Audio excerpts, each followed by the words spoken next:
Hello everyone, welcome to the next lecture of environmental studies. So in previous lecture we see different forms of energy, that is a conventional form of energy and non-conventional form of energy. So our today's lecture topics are remaining non-conventional forms of energy. So let's start with the tidal energy. Let's see the definition of tidal energy. Tides are the wave caused due to the gravitational pull of the moon and also sun. The energy derived from the rise and fall of the sea tide is converted into electricity at seashore. tidal energy म्हणजे काय समुद्राच्या ज्या लाटा असतात त्यांचा वापर करून काय करत असतो आपण एनर्जी क्रिएट करत असतो. This is one form of non conventional energy. मग याच्यामध्ये एक्झॅक्टली काय केलं जातं, ज्या समुद्राच्या लाटा तयार होतात त्याच्यामध्ये जी एनर्जी असते ती एनर्जीच्या सहाय्याने आपण काय करतो इलेक्ट्रिसिटी तयार करतो. आता समुद्राच्या लाटा कशा तयार होतात, आता सर्वांना माहिती समुद्राला भरती येते, ओहोटी येते, त्याच्यानंतर अनइव्हन हिटिंग जे असतात सर्फेसचं त्याच्यामुळे काय होतात वॉटरचे फ्लो समुद्रामध्ये तयार होतात, त्याच्यामुळे काय होतं त्याच्यामध्ये एनर्जी क्रिएट झालेली असते. आता एक पुढे एक व्हिडिओ आहे, त्या व्हिडिओच्या माध्यमातून आपण समजून घेऊया की एक्झॅक्टली ती एनर्जी कशी निर्माण केली जाते. So let's see the video. हे पहा की आपला टर्बाईन आहे आणि समुद्राला जशी भरती ओहोटी येते त्याप्रमाणे हे टर्बाईन काय होत असतं रन होत असतं आणि या टर्बाईनच्या सहाय्याने आपण काय करत असतो एनर्जी क्रिएट करत असतो. इथे पाहताय आपण ह्याच्यामध्ये पहा डायग्राम मध्ये व्यवस्थित ऑब्झर्व जर केलं तुम्ही त्याच्यामध्ये तुम्हाला दिसते जसं जसं चंद्र फिरतो तसं तसं काय होतं तिकडे भरती ओहोटी येत असते आणि याच्या सहाय्याने आपण काय करत असतो आपली जी एनर्जी रिक्वायर्ड आहे आपल्याला ती एनर्जी आपण क्रिएट करत असतो. This is nothing but the tidal energy. आता हे एनर्जीचं काय काय ऍडव्हान्टेजेस आहेत ते आपण पाहूया, ऍडव्हान्टेज आणि डिसएडव्हान्टेजेस काय. So let's see one by one what are the advantages and disadvantages of tidal energy. Tidal energy is environmental friendly energy and doesn't produce greenhouse gases. Exactly. Greenhouse gases केव्हा केव्हा create होत आहेत, ज्यावेळेस आपण त्याच्यामध्ये काय करत असतो कंबशन वगैरे क्रिएट करत असो. Combustion in the sense means automobile sector मध्ये पाहतो, कंपनीज मध्ये पाहतो आपण कोल बर्न करतो, पेट्रोल डिझेल हे फ्युएल्स एज अ फ्युएल्स म्हणून यूज करत असतो. त्याच्यामधून काय होत असतं NOx CO2 हे जे गॅसेस आहे हे ऍटमॉस्फिअरला इमिट होत असतात, त्याच्यामुळे काय होत असतं पोल्युशन क्रिएट होत असतं, ग्रीन हाऊस गॅसेस तयार होत असतात. त्याच्यानंतर दुसरं आहे आपल्या घरामध्ये आपण एसी यूज करतो, त्याच्यानंतर फ्रीज असतात किंवा कुलिंग इंडस्ट्री असेल त्याच्यामध्ये क्लोरोफ्लोरोकार्बन हा एक गॅस बाहेर पडतो, तो पण मोठ्या प्रमाणावर ग्रीन हाऊस गॅस तो एक मोठ्या प्रमाणावरचा. त्याच्यानंतर मिथेन असेल हा एक ग्रीन हाऊस गॅसेस आहे. मग ही tidal एनर्जी आपण युज करतो, याच्यामध्ये कुठल्याही प्रकारचा आपण ग्रीन हाऊस गॅसेसचा वापर करत नाही किंवा आपलं जे बाय प्रॉडक्ट आहे ते कुठल्या प्रकारचं ग्रीन हाऊस गॅसेस नसतो. म्हणजे ही जी एनर्जी कशी आहे एन्व्हायरमेंट फ्रेंडली, याने एन्व्हायरमेंटला कुठल्याही प्रकारचा हार्मफुल इफेक्ट होत नाही. त्याचा डिसएडव्हान्टेज पाहूया. Cost of construction of tidal power plant is high. आता cost of construction of tidal power plant is high म्हणजे काय, ज्यावेळेस तुम्हाला एखादा प्लांट सेटअप करायचा आहे तो सेटअप पुढे करावा लागेल, समुद्रामध्ये सेटअप करावं लागेल, तर त्याची जी कॉस्ट असणार आहे ती डेफिनेटली काय असणार आहे हाय असणार आहे. This is the one kind of disadvantage of tidal energy.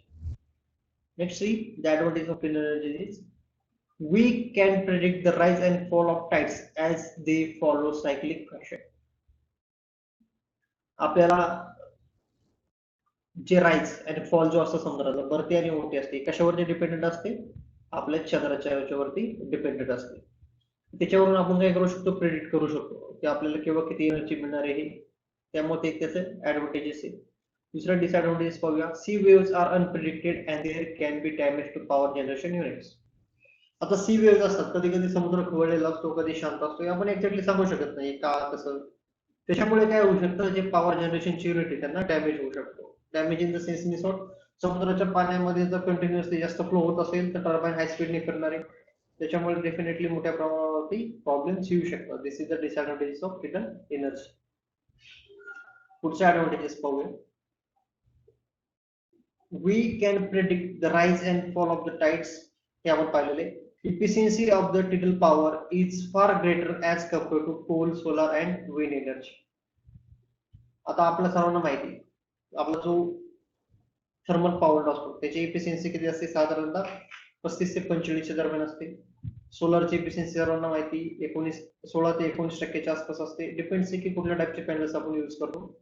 आणि विंड एनर्जीची इफिशियन्सी सर्वांना माहिती ती पण खूपच कमी असते. ह्या तिन्हींच्या कम्पेअर मध्ये टिडल पॉवरची एफिशियन्सी काय असते, हाय असते, कारण याच्यामध्ये आपण मोठ्या साईजचे टर्बाइन्स पण यूज करून एनर्जी क्रिएट करू शकतो. त्याचा डिसएडव्हांटेज पाहूया. The tides only happens twice a day, so electricity can be produced only for that time. ज्या लाटा असतात दिवसाचं तेवढंच वेळा हे होतात बरं काय आणि ओटीच्या वेळेस, त्यावेळेस काय होतं, त्याच वेळेस फक्त आपण एनर्जी क्रिएट करू शकतो. This is a disadvantage of tidal energy. Maintenance cost relatively low, हे एक आपला ऍडव्हांटेज असेल. Frozen sea, low or weak tide, straight shorelines, low tidal rise or fall are some of the obstructions. आता disadvantages नाही काय, जास्त जर थंडी पडली तर समुद्र कधी कधी फ्रीज होतो. आपल्या इथे होत नाही, पण रशिया वगैरे असेल किंवा अंटार्क्टिका त्या साईडला जे असेल त्या ठिकाणी असे प्रॉब्लेम्स येतात. लो और वीक टाइड्स, छोट्या छोट्या लाटा, त्याच्यामुळे एनर्जी क्रिएट होत नाही. कमी प्रमाणावरती भरती आणि ओटी येणे, याच्यामुळे हे काही त्याचे डिसएडव्हांटेज, याच्यामुळे एनर्जी तयार होत नाही. This is the disadvantage of tidal energy. पुढचे ऍडव्हांटेजेस पाहूया. Tidal energy doesn't require any kind of fuel to run. Definitely environment friendly. First point मध्ये आपण पाहिलेला कुठल्याही प्रकारचा फ्युएलची वगैरे गरज पडत नाही हा प्लांट रन करण्यासाठी. पुढचे डिसएडव्हांटेजेस पाहूया.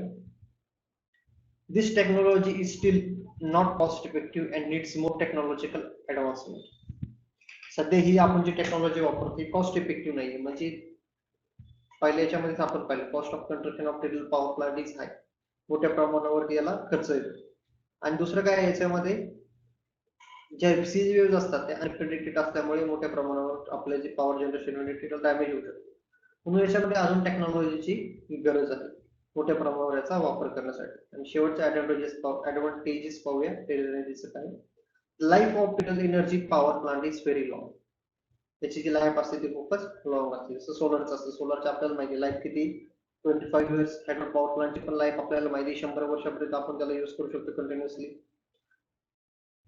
हे असे पॉइंट्स आहेत ऍडव्हांटेज आणि डिसएडव्हांटेजेस ऑफ टिडल एनर्जी.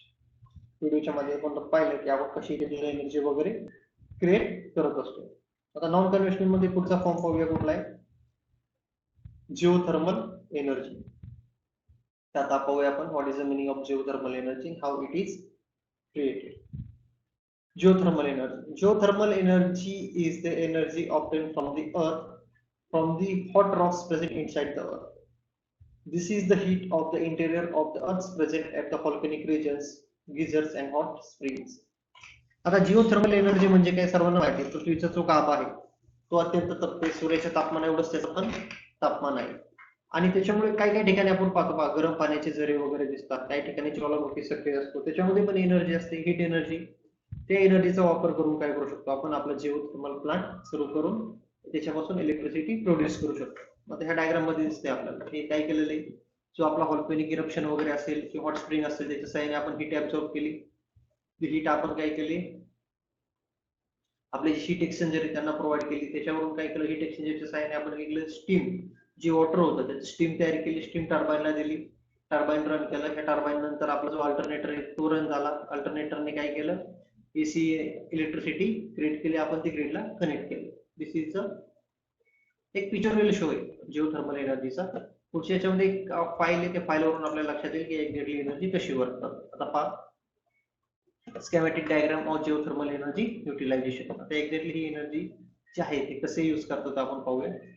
आता सर्वात पहिल्यांदा आपल्याला काय वेगवेगळे सोर्स पाहिजे आपल्याला एनर्जी रन करण्यासाठी. याच्यामध्ये काय केलेलं आहे, एक हाय प्रेशर टर्बाईन आणि एक लो प्रेशर टर्बाईन काय केलेलं आहे याच्यामध्ये आपण रन केलेलं आहे. ओके, हे आपली वेल्स आहेत, त्याच्यामधून काय करत असतो आपण जिओथर्मल एनर्जी कंझ्युम करत असतो, त्याच्यापासून आपण टर्बाईन रन करतो. सिमिलरली इथे पण दाखवले दोन वेल्स आहेत, त्याच्यापासून काय करतो आपण आपलं जे टर्बाईन आहे ते रन करतोय.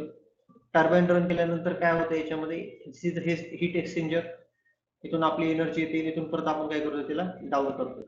इथे काय केलं, वॉटरची स्टीम तयार केली जाते, ही स्टीम ह्या टर्बाईन वरती सोडली जाते. टर्बाईन काय होते, रन होते, जी स्टीम आहे पुढे पाण्यामध्ये रूपांतर करतो आपण. हा कूलिंग टॉवर आहे, इथे परत त्याचं कन्व्हर्जन केलं जातं. ओके, याच्यापासून काय होते, आपण एक अल्टरनेटर रन करतो. अल्टरनेटर रन झाल्यानंतर ही एनर्जी आपल्या डायरेक्टली कशाला कनेक्ट केली जाते, ग्रिडला कनेक्ट केली जाते. त्याच्यामध्ये सुद्धा आपण कुठल्याही प्रकारचं फ्युएल, एक्सटर्नल फ्युएल वगैरे यूज करत नाही. This is the one kind of biggest advantage of our plant. Okay.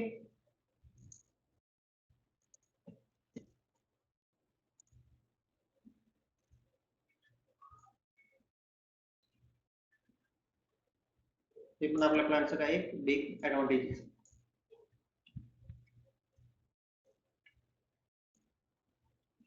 त्याचे ऍडव्हान्टेज आणि डिसएडव्हान्टेजेस पाहूया आपण.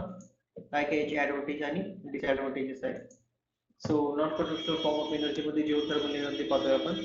त्याचे ऍडव्हान्टेजेस पाहूया. By far it is non polluting and environment friendly. त्याच्यापासून कुठल्याही प्रकारचं प्रदूषण होत नाही आणि एन्व्हायरमेंट फ्रेंडली पण आहे हा. कारण की हा ग्रीन हाऊस गॅसेस वगैरे, ग्लोबल वॉर्मिंग असेल, नॉईज पोल्युशन असेल, कुठल्या प्रकारचं पोल्युशन वगैरे करत नाही, त्यामुळे हा एन्व्हायरमेंट फ्रेंडली आहे. त्याचा डिसएडव्हान्टेज पाहूया काय. Only few sites have the potential of geothermal energy. अशा फक्त थोड्याशा साईट आहे त्याच्यामध्ये पोटेन्शियल आहे की जिओथर्मल एनर्जी आपण अचीव करू शकतो. आता प्रत्येक ठिकाणी आपण गरम पाण्याची जरी पाहत नाही किंवा व्हॉल्कॅनिक इरप्शन वगैरे असतो किंवा सक्रिय ज्वालामुखी वगैरे आपण म्हणतो, असं पाहत नाही. कारण की आपण नॉर्मली जरी म्हणलं, आपल्याला जर जिओथर्मल एनर्जीचा वापर करायचा असेल तर खूप खोलपर्यंत आपल्याला बोरवेल घ्यावी लागेल, तेव्हा ती एनर्जी आपल्याला अचीव करता येईल.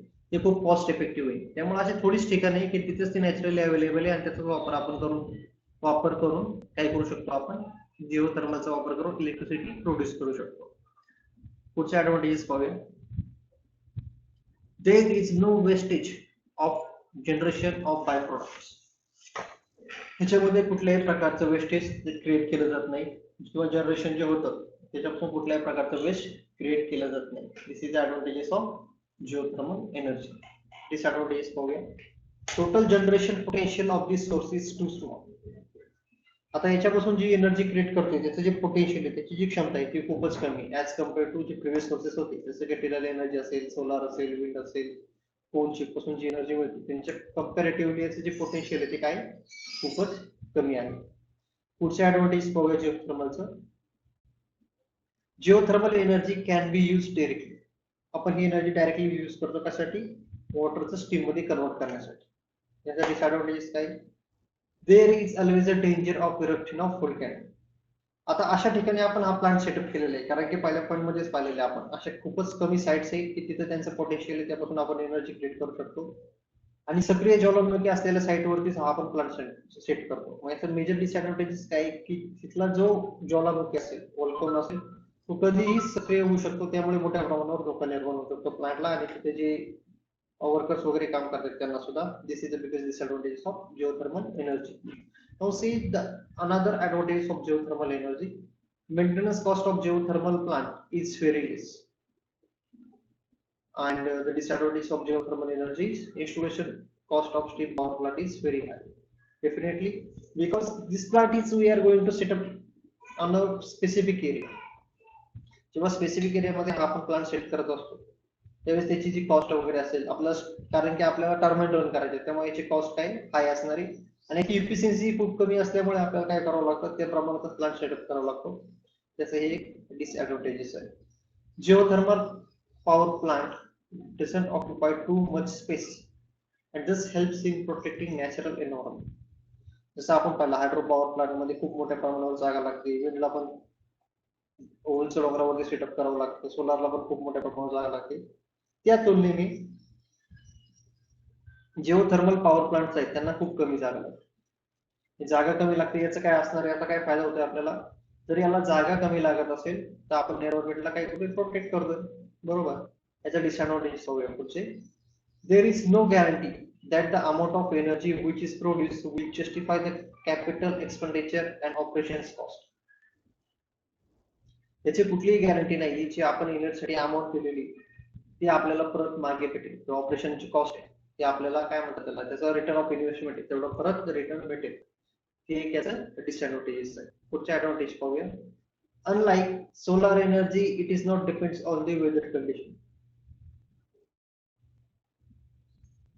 जसं आपण पाहिलं सोलार एनर्जी जी आहे आपली ती कशावरती डिपेंडेंट असते, आपल्या सीझन्स वरती डिपेंड असते. रेनी सीझन मध्ये आपला प्लॅनिंग ऍक्टिव्ह असतो किंवा नाईट टाइमला आपला प्लॅनिंग ऍक्टिव्ह असतो. त्याप्रमाणे जी जिओथर्मल एनर्जी याचा युजरचा याच्यावरती कुठलाही इफेक्ट पडत नाही, ती आपल्याला 12 महिने 24 तास अवेलेबल असते.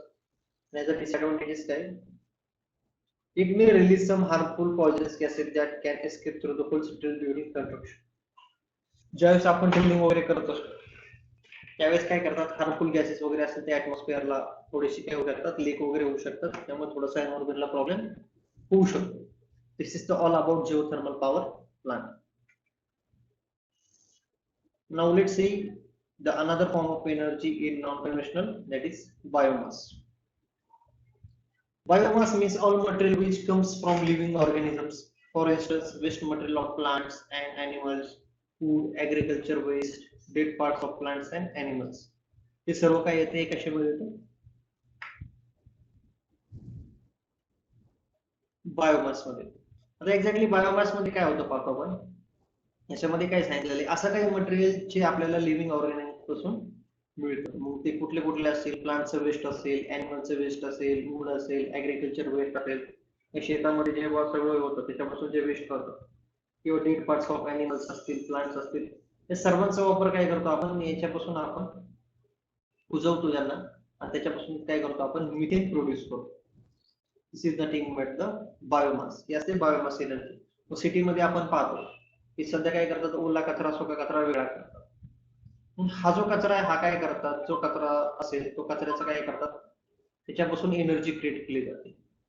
त्याच्यापासून जे वेस्टेजेस वगैरे ते पण लिमिट मध्ये येतात कारण की आपल्याला त्याच्यापासून एनर्जी वगैरे मिळते. जे राहिलेले बाय प्रोडक्ट आहे ऍज अ वेस्ट ते आपण ऍज अ फर्टिलायझर म्हणून पण यूज करू शकतो. This is nothing but the biomass. Let's see the advantage and disadvantages of the biomass. बायोमासचे ऍडव्हान्टेजेस पाहूया. It is comparatively less pollution generating energy. म्हणजे कोळसे वगैरे आपण कम्पेअर केलं तर ती ही कमी प्रदूषण करणारी एनर्जी आहे. याचा डिसएडव्हान्टेज काय याची जी कॉस्ट असते ती खूप हाय असते. Cost of construction of biogas plant is high so only rich people can use it. Cost प्लांटची कॉस्ट हाय असल्यामुळे फक्त श्रीमंत लोक त्याला यूज करतात. दुसरा advantages of biogas energy biomass energy.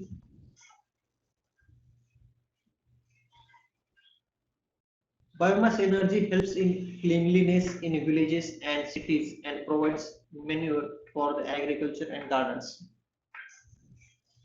याच्यामध्ये काय होतात जे आपला ओला कचरा असेल किंवा सुका कचरा असेल जो काही कचरा असेल त्याच्यापासून आपण एनर्जी क्रिएट करतो त्यामुळे आपलं एन्व्हायरमेंट काय राहतं हेल्दी राहतं. ऍग्रिकल्चर किंवा गार्डनचे आपले बाय प्रोडक्ट असतील त्याच्यापासून आपल्याला एनर्जी मिळते त्यामुळे आपलं सिटीज असतील विलेजेस असतील ते क्लीन राहतात.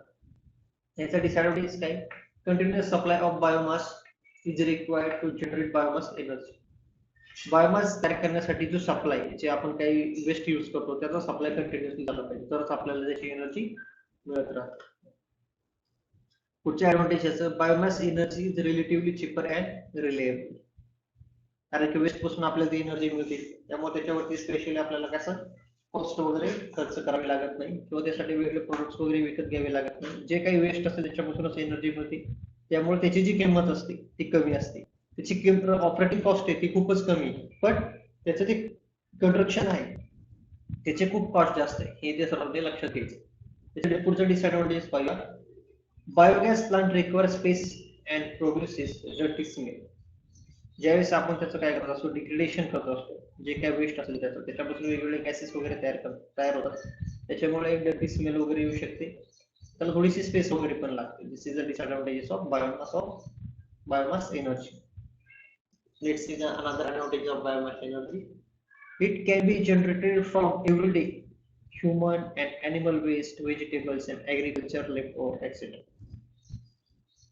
रोज आता सिटीमध्ये आपण जर पाहिलं तर रोज वेगवेगळ्या प्रकारचे वेस्ट असतात. ह्युमन वेस्ट असेल, व्हेजिटेबल्स असतील, जे भाज्या वगैरे असतात त्याचे राहिलेले जे पार्ट्स वगैरे असतील, जे फ्रुट्स वगैरे असतात राहिलेले पार्ट असतात किंवा शेतीमध्ये जे ऍग्रिकल्चरचे वेस्ट वगैरे असतं त्याचा वापर करून आपण ती एनर्जी क्रिएट करतो. This is advantage of biomass energy. आणि हे डे टू डे लाईफ मध्येच पाहतो आपण आपले थोडे थोडे वेस्ट चाललेले असतात त्याचाच वापर करून आपल्याला काय बनवायची एनर्जी क्रिएट करायची. त्याचे डिसएडव्हान्टेजेस काय. Due to improper construction many biogas plants are working inefficiently. जर त्याचं कंस्ट्रक्शन प्रॉपर नसेल तर ते काय करतात इनइफिशियंटली म्हणजे त्याची जी एफिशियन्सी असते जेवढा आपण त्याला इनपुट देणार आहे त्या तुलनेचे आउटपुट भेटणार ते काय निश्चितच कमी असणार आहे. This is nothing but inefficiency of the plant. This is the biggest disadvantage of biomass energy. त्यामुळे जो प्लांट आहे जो सँक्शन करतो किंवा जो आपल्याला प्रॉपर देणार आहे त्याला त्याच्यातलं भरपूर नॉलेज असणं आवश्यक आहे. पुढचा ऍडव्हान्टेजेस पाहूया. Recycling of waste reduces pollution and spread of disease. ज्यावेळेस आपण काय करतो, जे काही वेस्ट आहे ते आपण काय करतो, बायोगॅससाठी एनर्जी बायोगॅससाठी वापरतो, तेव्हा त्याच्यापासून जे डिसीजेस वगैरे होणार आहे किंवा त्याच्यापासून जे प्रदूषण वगैरे होणार आहे ते काय होतं, नियंत्रणात येतं. नियंत्रणात आल्यामुळे जे रोगराई वगैरे ती कमी होण्यास निश्चितच आपल्याला मदत मिळते.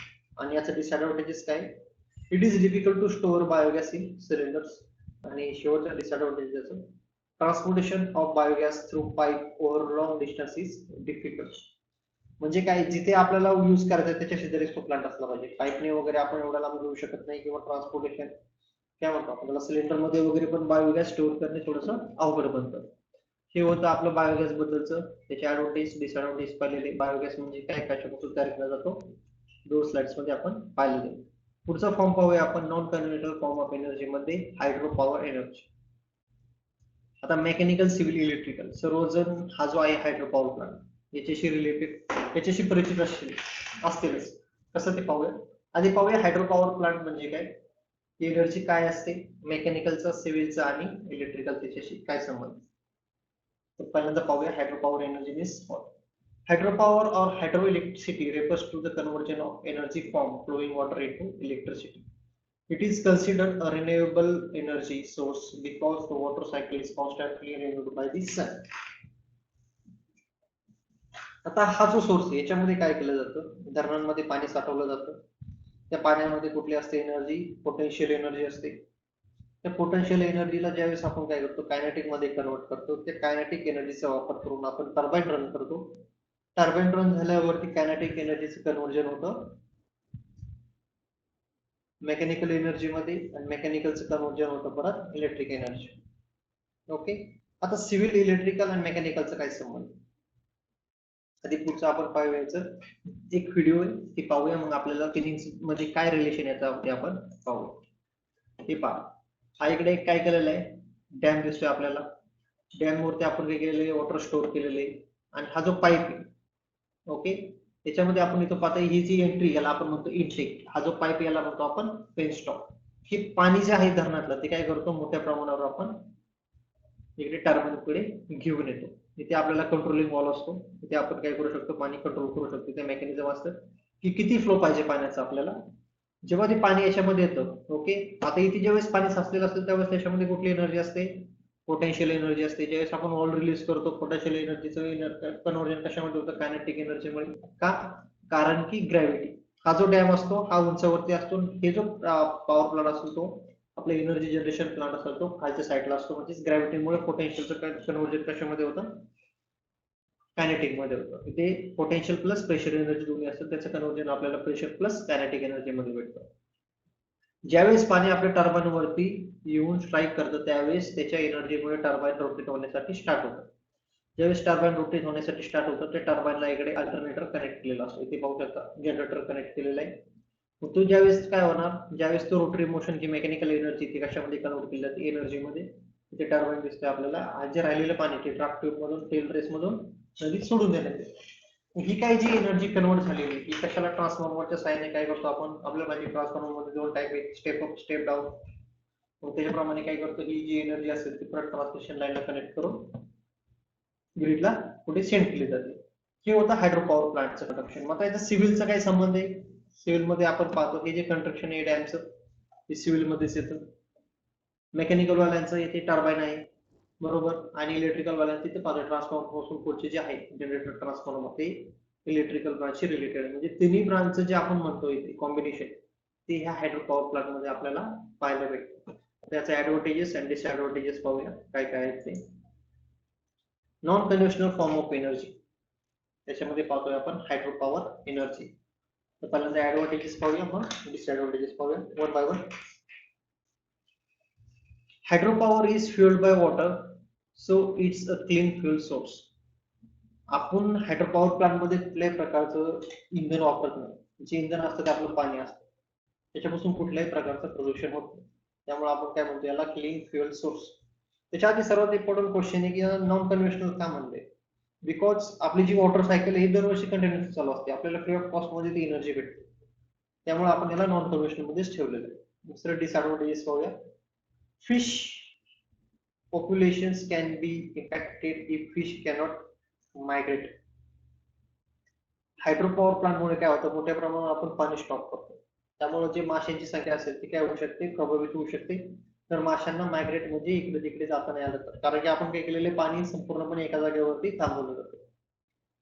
पुढच्या ऍडव्हान्टेजेस आहे hydropower doesn't pollute the air like power plants and burn fossil fuels. Hydropower प्लांटमुळे कुठल्याही प्रकारचं हवेचं प्रदूषण होत नाही, जसं की आपण पाहतो थर्मोप्लावर प्लांटमध्ये होत असतं, तसे याच्यामध्ये कुठल्याही प्रकारचं प्रदूषण होत नाही. The disadvantage is hydropower can impact water quality and flow. Here is a disadvantage. नंतर पुढचा advantage पाहूया. Hydropower relies on the water cycle which is driven by the sun. Thus it's a renewable power source. मागचे सांगितलेले हा की non conventional मध्ये काय होतं, कारण की आपलं जे पाण्याची वॉटर सायकल असेल ती सन वरती डिपेंडेंट आहे, त्याच्यामुळे काय होतं याला आपण रिन्युएबल मध्ये ठेवलेलं आहे. Hydropower plants can be cause low dissolved oxygen level in the water, a problem that harmful to riverbank habits. मग याच्यामुळे काय होतं, ऑक्सिजनची लेवल आहे पाण्यामध्ये ती कमी कमी होत जाते पाणी स्टॉक केल्यामुळे कंटिन्युअसली, त्याच्यामुळे रिव्हर बँक म्हणजे नदीच्या पात्रामध्ये जे जे काय असेल इकोसिस्टम असेल त्यांना हा थोडासा धोका निर्माण होऊ शकतो. पुढच्या ऍडव्हान्टेजेस आहे hydropower is generally available as needed. जेव्हा जेव्हा गरज असेल तेव्हा तेव्हा आपण हा प्लांट वर्किंग मध्ये आणू शकतो. Engineers can control the flow of water through the turbines to produce electricity on demand. ज्याप्रमाणे आपले डिमांड असेल त्याप्रमाणेच आपण हा प्लांट वर्किंग मध्ये आणू शकतो. जसं आपण उजनी धरणामध्ये जो हायड्रोपॉवर प्लांट सेटअप केलेला आहे तो ऍज पर डिमांड वर्किंग करतो. ज्यावेळेस आपल्याला डिमांड असेल, पीक पिरियड वगैरे असेल, त्याच वेळेस तो प्लांट आपण ऑपरेशन मध्ये घेऊन येतो. याचा डिसएडव्हान्टेज काय, hydropower plant can be impacted by drought. दुष्काळ वगैरे जर पडला तर हायड्रोपॉवर प्लांटच्या याच्यावरती परिणाम होऊ शकतो. ठीक आहे, this is all about the hydropower energy. आता फॉर्म्स ऑफ एनर्जी आपण पाहिलं होतं, कुठले कुठले होते, सोलार होतं, वॉटर होतं, विंड होतं, जिओथर्मल होतं आणि बायोमास होतं. Energy is needed for each and every work, so it's conservation is also important. आपल्या प्रत्येक कामासाठी आपण पाहतो इलेक्ट्रिक एनर्जी असेल तर आपण प्रत्येक याच्यासाठी तिचा वापर करू शकतो. इव्हन ऑटोमोबाईल सेक्टर मध्ये पण आता ई व्हेकल्स वगैरे पाहतो त्यासाठी पण इलेक्ट्रिकल एनर्जीची आवश्यकता आहे. This different from the energy are driving force of today's technology work, so it's proper use is global responsibility. त्यामुळे त्यांचा व्यवस्थित वापर करणे ही आपली एक मोठी रिस्पॉन्सिबिलिटी आहे. आता सर्वांनी पाहिलं असेल सोलार पासून कशी एनर्जी मिळवतो, हायड्रो पासून कशी मिळवतो, विंड, जिओथर्मल, बायोमॅस याच्यापासून. त्यामुळे आपण जी एनर्जी यूज होतो त्याचं कन्झर्वेशन करणे सुद्धा तेवढंच गरजेचं आहे. जेवढी एनर्जीची रिक्वायरमेंट आहे तेवढंच आपण एनर्जीचा वापर केला पाहिजे. जसं की आपण डे टू डे लाईफ मध्ये बघतो, घरात कोणी नसेल तरी टीव्ही चालू असतो, फॅन्स चालू असतात, हे असं नाही केलं पाहिजे. कारण की आपण आता पाहिलं लेक्चर मध्ये एवढ्या सगळ्या एनर्जी क्रिएट करण्यासाठी एन्व्हायरमेंट वरती काय इफेक्ट होत असतात, काही काही ड्रॉबॅक्स आहेत त्याचे, काय ऍडव्हान्टेजेस काय डिसएडव्हान्टेजेस आहे हे सर्व आपण आता लेक्चर मध्ये पाहिलेलं आहे. इथं आपला जो सेकंड चॅप्टर आहे तो इथेच संपलेला आहे. पुढच्या लेक्चरला आपण थर्ड चॅप्टर पासून सुरुवात करूया. So thank you.